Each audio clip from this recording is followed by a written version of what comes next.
Sir, ನನಗೆ ಅದರ ಬಗ್ಗೆ ಅಧಿಕೃತ ಮಾಹಿತಿ ದಾಖಲೆ ಸಿಕ್ಕಿಲ್ಲ. ಸೊ ಮಾಧ್ಯಮ ಮೂಲಕ ನನಗೆ ತಿಳಿದು ಬಂದಿದೆ.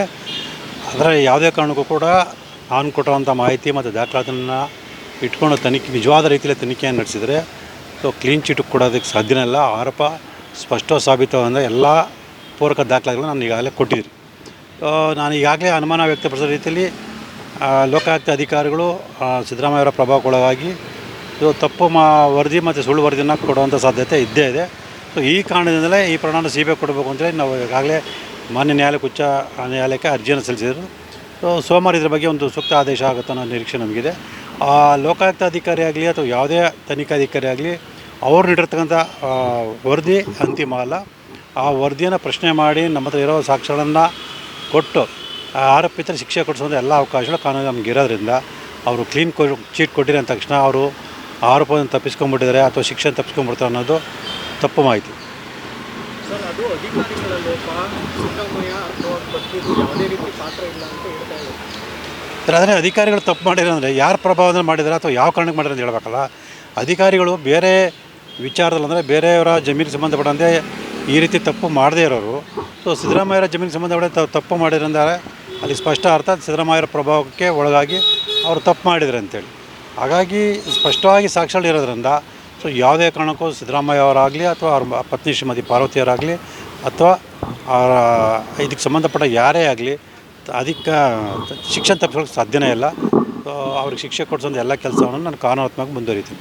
ಲೋಕಾಯುಕ್ತ ಮೂಢ ಕಚೇರಿಗೆ ಭೇಟಿ ನೀಡಿ ಸಭೆ ನಿರ್ಣಯಗಳ ಸರ್, ಇಲ್ಲಿ ಇತ್ತೀಚೆಗೆ ಲೋಕಾಯುಕ್ತ IGP ಸುಬ್ರಹ್ಮಣ್ಯೇಶ್ವರ ಅವರು ಒಂದು ಹೇಳಿಕೆಯನ್ನು ಕೊಟ್ಟಿದ್ದರು.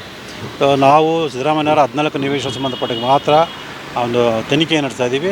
ಆದರೆ ED ಅವರು ಸಮಗ್ರ ತನಿಖೆ ನಡೆಸಿದ್ದಾರೆ. ಹಾಗಾಗಿ ಅವ್ರಿಗೂ ನಮಗೂ ಯಾವುದೇ ರೀತಿಯ ಸಂಬಂಧ ಇಲ್ಲ ಅನ್ನೋ ರೀತಿಯಲ್ಲಿ ಮಾತಾಡಿದ್ರು.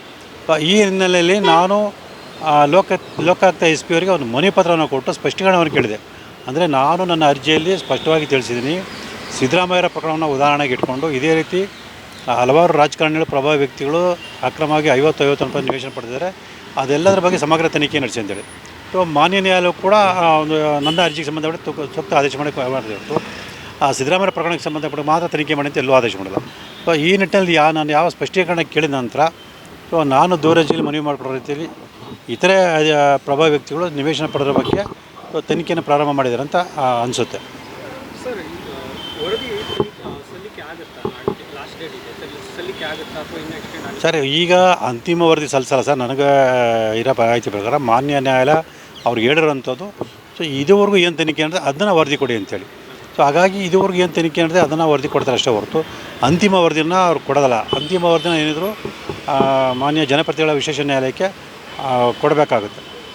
CBIಗೆ ವಹಿಸುವ ಒಂದು ವಿಚಾರಣೆ ಅದು ಕೂಡ ವಿಚಾರಣೆ ಏನು ಅನಿಸ್ತದೆ? ಯಾಕೆಂದರೆ ತುಂಬ ದಿನಗಳಾಗಿದೆ, ಮುಂದೂಡ್ತಾನೆ ಬಂದಿದೆ ಕೋರ್ಟ್.